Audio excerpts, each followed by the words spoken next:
ഒരുപാട് സൂക്കടുക്കുള്ള ഒറ്റമൂലിയാണ് ഈ ആട്ടുകാൽ സൂപ്പ്. അപ്പോൾ നമുക്ക് ആട്ടുകാൽ കിഴങ്ങ് പറിക്കാം കാട്ട് പോയിട്ട്. അപ്പോൾ നമ്മുടെ ആട്ടുകാൽ കിഴങ്ങ് കിട്ടിയിട്ടുണ്ട്.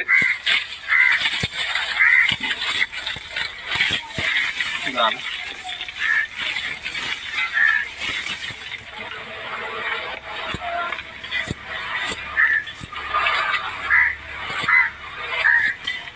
ഇങ്ങനെ തോല് തീറ്റുവാണെങ്കിൽ നമുക്ക് പച്ച കഴിക്കാം.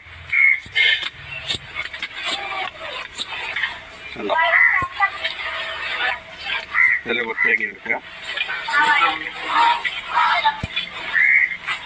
കടിച്ചു ഇതിൻ്റെ നീര് നമുക്ക് കഴിക്കാം.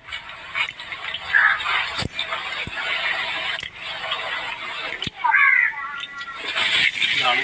ഇനി നമുക്കൊരു സൂപ്പ് വെക്കാൻ വേണ്ടി കുറച്ചെടുക്കാം.